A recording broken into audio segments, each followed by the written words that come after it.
What is going on, guys? ALGORIDGMO Mafia. Listen, how are the people doing? In today's video, UFC Vegas 85 took place today, guys, and I've gathered some great fights that I would like to see in the future with all the winners from UFC Vegas 85, right? As you can see, we got some winners here on the screen from today's card. I'm going to be matchmaking them with someone who I would like to see them fight, guys. I got some banger fucking fights to show you, all right? Let me know if you would like to see these fights or not, but we're going to get straight into it with my boy, Charles Johnson. The matchup I would like to see Charles Johnson get, by the way, Charles Johnson on a 3-fight losing streak takes out Azat Maksima, undefeated Kazakhstan flyweight prospect who was 17-0, ended up, beating him, basically just saving his UFC career.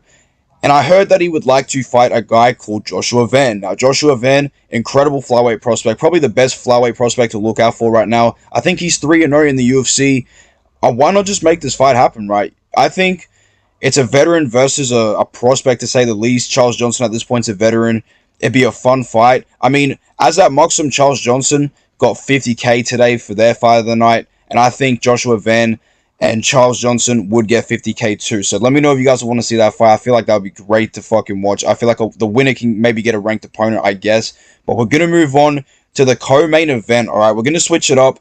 We're going to be talking about Renato Money Moicano now. Honestly, when he called out MMA Guru, I fucking, I was laughing my ass off. I could not believe what was happening. But on a serious note, he went in there and got a pretty decisive victory over Drew Dober. Kind of made the fight boring. He did what he had to do, man.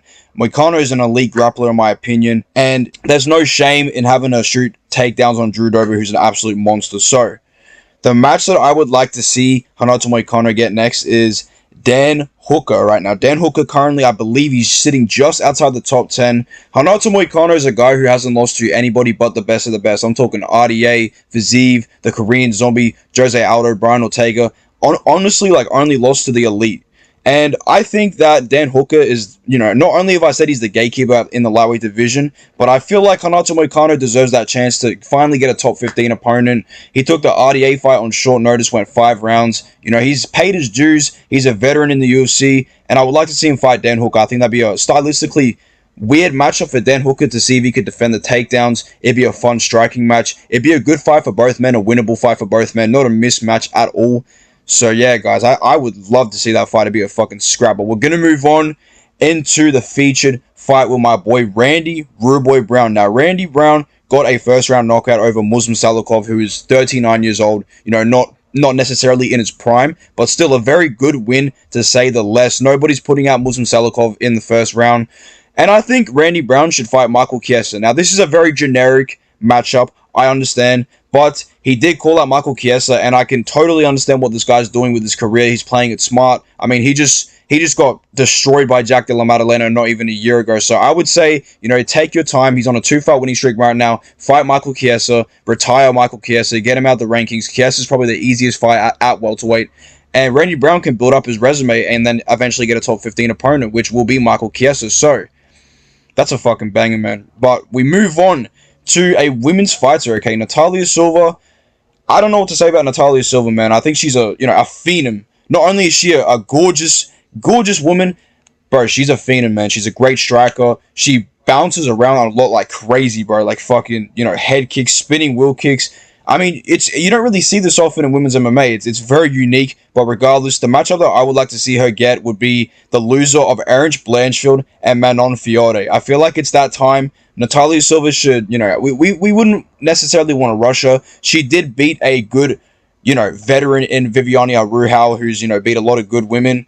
But regardless, man, make that fight fucking happen, dude. I don't really need to explain too much of it. It'd be a high-level women's MMA fight, a fight that everybody would want to tune in. Nobody's going to the bath to watch Natalia Silva fight, you know what I mean, for a couple reasons. She's a great striker, but there's something else going on there. But we are going to move on, all right? We're going to go straight to the main event. Nasruddin Imavov got the W against Roman Dolidze. And if I'm going to be honest with you, middleweight is pretty dog shit right now. Middleweight has to be one of the worst divisions out there. And I saw that Nasruddin Imavov called out Sean Strickland, which I don't really think he should, fight him again. I wouldn't mind seeing the fight again, but it's not really a fight that Sean Strickland has to take. So, my matchup for Nasruddin Imavov. I'm not going to cap with you guys. I really don't know how people feel about this, but if Nasruddin Imavov was to fight up the rankings, I do believe that he would, have to fight someone like Jared Cannonier. Jared Cannonier is the only guy in the top 10 right now who isn't booked. Like, basically everybody else has a fight.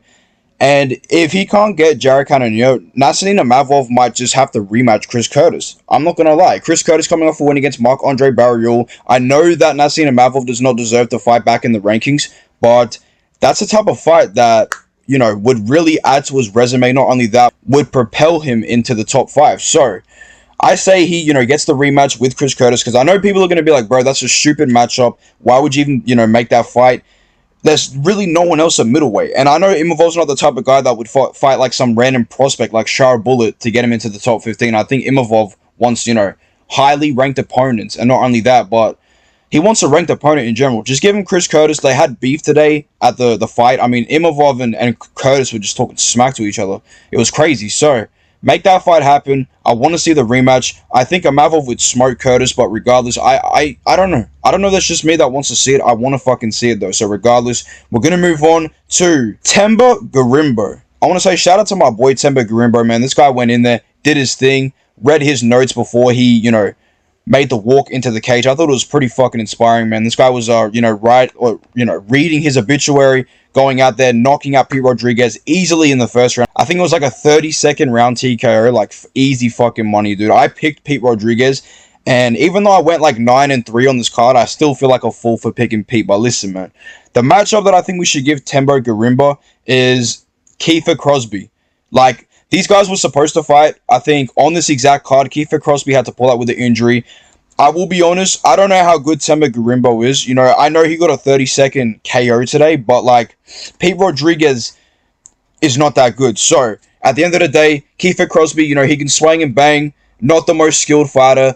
I want to see Temba Garimbo start adding names to his resume before we give him a big jump up in competition. I mean, Temba Garimbo did lose to AJ Fletcher, which is not that, you know, good in general. I know AJ Fletcher's underrated, but Temba Garimbo, I think we need to build up his name before he, you know, maybe gets a top 15 fighter. I don't know if he'll ever be even top 15. He has a lot of athletic skill, man.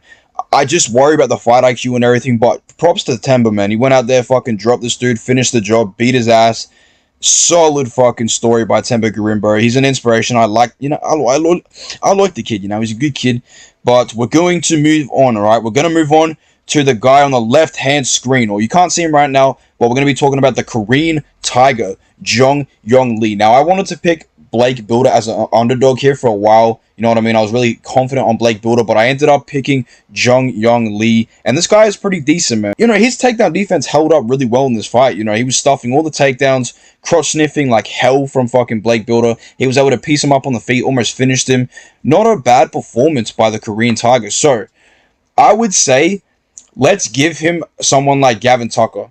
I think like the Korean Tiger versus Gavin Tucker. Gavin Tucker's a guy who's just like fucking mid-tier at best. I think it'd be a good fight. Maybe it's a jump up in competition, but Gavin Tucker is not that good, and I don't really think Jong Yong Lee is too good either. So it'd be a battle of the mid.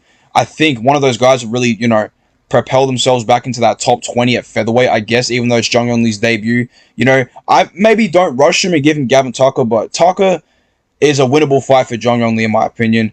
You know, Jong Yong Lee's a winnable fight for Gavin Tucker. Let's make the fucking fight happen, alright? But we move on to the loser at UFC Fight Night Vegas 85, alright? In the main event, Roman Dolidze. Now, I'm just going to say this. Credit to Roman Dolidze, man. This guy fought with a ton of heart. You know, didn't give up at all during the whole fight. He was swinging and banging, but he's not that technical on the feet. It was very pathetic to watch, I will be honest. But I do respect the heart on this man. This guy's a fucking savage, bro. Like, Imavov illegally, you know, like, kneed him on the fucking ground, did all this extra shit, and he just kept fighting on like a warrior, man. So, regardless, you know, that's a little bit of a rant. Respected Dolidze.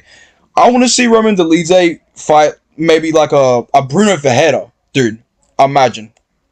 Imagine Bruno Ferreira versus Roman Dolidze. Roman Dolidze would try to knock this dude out, but Bruno Ferreira is a way more technical striker. Bruno Ferreira is an interesting case, dude. This guy packs a fucking punch, and maybe he could knock out Roman Dolidze. I know Dolidze has a great chin, but his chin has never really been tested. I mean, Imavov dropped Dolidze today, so Imavov's not really known for finishing people too. So I do think Bruno Ferreira with the knockout punches, you know, the knockout power in general, dude, he could be a fucking nightmare for my guy Roman Dolidze. But regardless, make that fight happen. You know, have that fight happen in Brazil, maybe. I don't know. It depends how quickly Roman Dolidze wants to turn around. But yeah, guys, I don't know if I missed anybody else. Oh, yes, Charles Radke. Charles Chadkey. This guy is a fucking Giga Chad, bro. Absolutely based. I picked Gilbert Urbina to beat him, but I had a bad feeling about Charles Radke all week long. I really wished, I can't say I wish I did this and blah, blah, blah, but I low-key wish I sprinkled on Charles Radke. But regardless, man, I would like to see Charles Radke fight. Who the fuck should this guy fight? Maybe Song Kanan? Charles Radke and Song Kanan? Let me know who you think Charles Radke should fight. If you're watching this video, if you're deep into this video, I appreciate you guys. But yeah, I mean, Song Kanan versus Charles Radke would be a fun fight. Charles Radke packs that power, has a good jiu-jitsu game. And Song Kanan is pretty decent, man. He lost to Kevin Doucette recently, but he's still pretty fucking good. You know what I'm saying? And the last guy we're going to talk about is Markel Medeiros. Now, Markel Medeiros got a very gutsy win over Landon Quinones. It was a bit sketchy, but he got the job done. I would like to see pardon me. I'd like to see Markel Medeiros fight a guy like, I'm going to just leave that to the fucking people. Maybe fight like a Terrence McKinney. Markel Medeiros versus Terrence McKinney. I don't know. You guys let me know who Markel Medeiros should fight. The last guy is Jamal Pogues. Jamal Pogues' money line came in, you fucking get the point, bro. Jamal Pogues, the underdog, came through with the W. What an absolute Giga Chad, bro. I knew this guy was going to do it. Stop doubting my boy Jamal Pogues. But on a serious note, I think Jamal Pogues should probably fight Kyle Machado. I think Kyle Machado would be a fun fight. It'd just be the most heavyweight fight of all time. But I think that's a good matchup, guys. Let me know if there's any other matchups we should make, for this card and for these fighters in general, guys. I want to say, if you've made it to the end of the video, thank you so much for watching. I do apologize about my audio. Maybe it's not the best, but I don't think it's the worst, but, we fucking making it out of Jupiter with this. I can't even speak. We're making it out of Jupiter with this one, all right? I'm really making these videos from Jupiter, so bear with me, but I appreciate you guys, man. I will be coming up with the content this week. Guys, like and subscribe if you're new. I appreciate you guys, man. Let me know down below who you guys think these fighters should, have their particular next matchup against. And I'll see you guys in the future. Take care, my brothers. Woos!